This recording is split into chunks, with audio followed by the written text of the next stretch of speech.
Nobody handed you a manual when you got here. They never warned you that your playlist, your feed, and the noise you consume daily are quietly rewriting your brain. You think you are just existing, but your environment is an active, hostile programming machine. Your mind is a garden. A garden left completely alone does not stay neutral.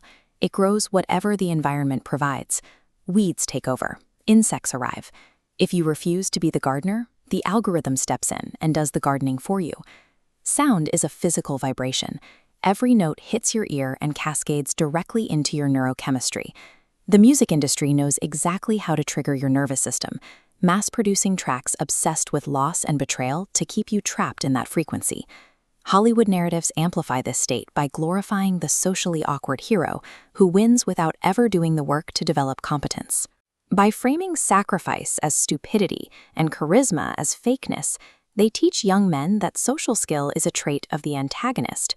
They trap you in an underdog mentality, where genuine confidence is viewed with suspicion.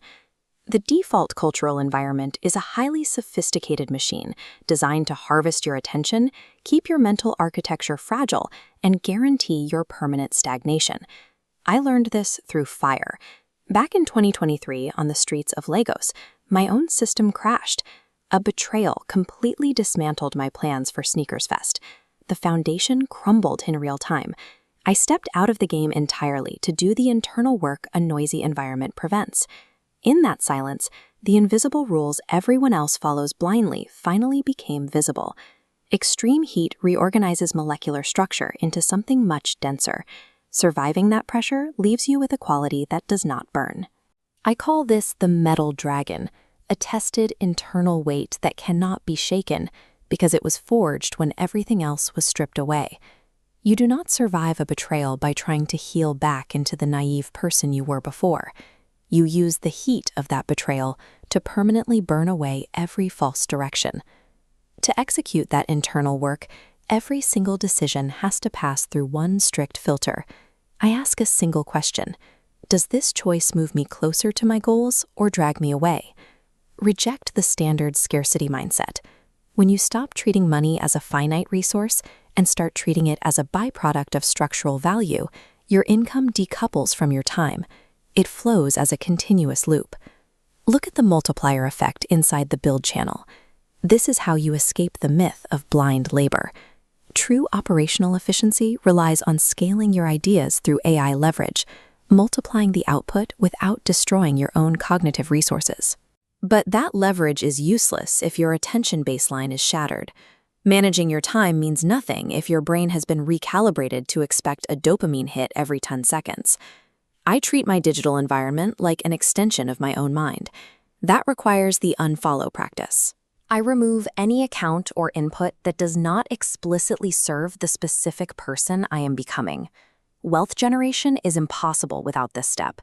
You have to curate the digital inputs that dictate your baseline reality before you can build a stable foundation. That curation extends to external relationships. I do not just collect friends.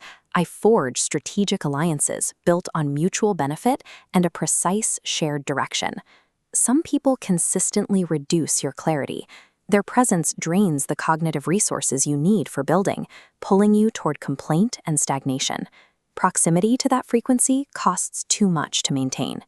The victim mindset functions like outdated childhood software running on adult hardware. It provides a familiar narrative for failure, but it prevents you from building a future. Navigating trauma requires understanding the difference between fragile likability and structural respect. A well-built mind never performs confidence because its confidence is structural. You own your internal states rather than being owned by them. That requires radical ownership. The historical fact of a betrayal remains, but you refuse to make it your governing story. You carry your history as a weapon in your hand rather than a hand around your throat. You build the ultimate human firewall when you convert both external relationships and internal traumas into leverage for your next build. High-level ideas are entirely useless until they become a daily practice. The principles only matter when they are embedded into an unyielding operating protocol. It starts with the morning frequency setting. I deliberately dictate the exact audio I consume for the first 30 minutes of the day. You set your neurological baseline before the world gets a chance to interfere. Most people try to force new behaviors to build a new identity. That always fails. You must adopt the psychological identity of a builder first. Once you know exactly who you are, the behavior follows. Consuming low-quality content simply contradicts your existence. Before sleep, I run the Gardener's Evening Protocol. It is a 5-minute maintenance check. I look closely at what grew in my mind that day and notice what tried to creep in. I close the day as the gardener. Operational freedom is the direct result of running this protocol on a loop. You aren't chasing an abstract state of mind. You are maintaining a system. This entire internal architecture anchors directly to the physical world. This specific, void-tested system is what powers the revival and execution of Sneakers Fest 2026. The launch is my compass. You do not control the weather. You do not control the soil, but you hold absolute responsibility for what you cultivate in your own environment. This is the work of a strategic alchemist, someone who transmutes the intense heat of a past betrayal into undeniable cultural value. To survive the modern noise, you cannot exist as a passive receiver. You must reclaim your operating system